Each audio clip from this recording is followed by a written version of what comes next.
Good evening, my name is Mike Wink and I'm the Incident Commander of the Glenhaven Fire in Lake County. An update on the fire was last mapped at 403 acres from our aviation resources. It's affecting the communities of Glenhaven, Clear Lake Oaks, and the Keys.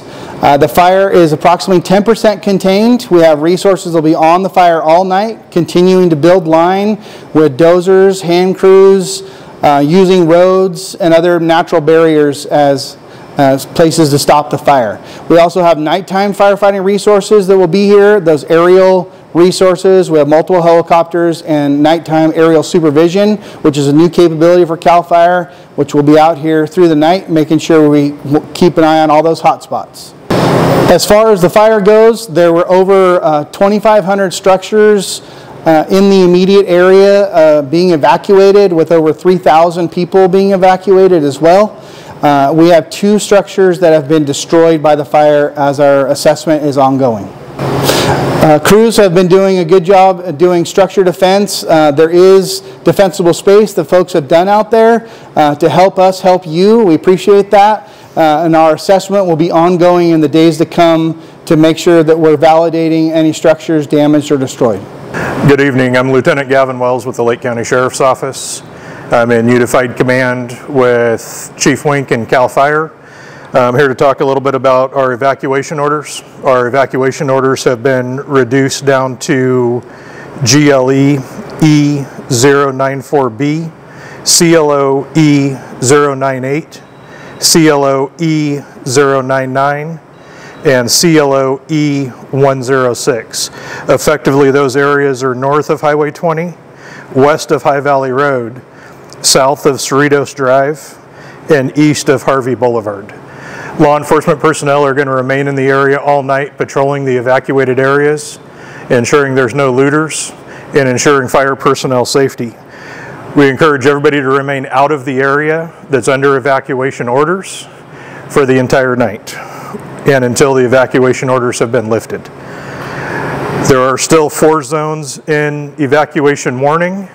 However, residents of those zones, which are GLE E072, CLO E073, CLO E082, and CLO E102, are free to go home, but we urge everybody to remain mindful. There still is an active fire burning in the area, and evacuations may again be ordered if the fire conditions change.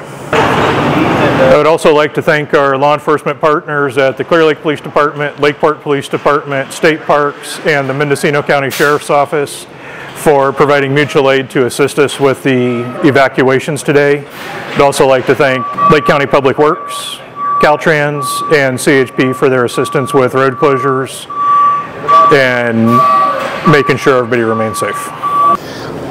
Hello, I'm District 3 Supervisor EJ Crandell of Lake County, California.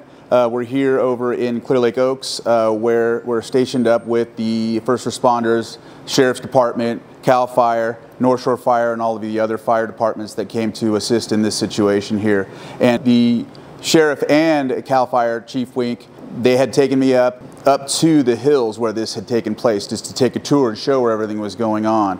One of the most important things to notice was that the defensible space that folks were putting in place. Now, of course, not everyone did that, but there was a majority of the properties that were doing this, and it really helped the first responders to get a hold of some of the areas and protect some of the structures that Lieutenant Wells was talking about. Without that defensible space, this goes from 2 to more. So it's important to remember that and highlight that. And so just wanted to make sure that you all knew that this took place. The other thing is there's a shelter right now in Middletown at Twin Pine Casino. There was some services on the North Shore, but now they've all been transported over to that area. So if there's a situation where you need to go somewhere for the night, head to Twin Pine, and that will be a place where you can have some respite from this situation. Make sure to check and know your zones. Make sure to have your go bags ready. Make sure to know that this can potentially still have an opportunity to come into different areas because of the embers and because of all that. And so because of the limited resources that are now taking place, because you don't have all of the different planes and helicopters, you have some night resources like Chief had said, but it's not as robust as it would be during the day. So just remain vigilant, keep checking, keep looking up your zones, keep looking up what's online. Facebook, you can check some of the website, the county website, the sheriff's website, and all of that. And like I said, remain vigilant, and yes, be safe out there.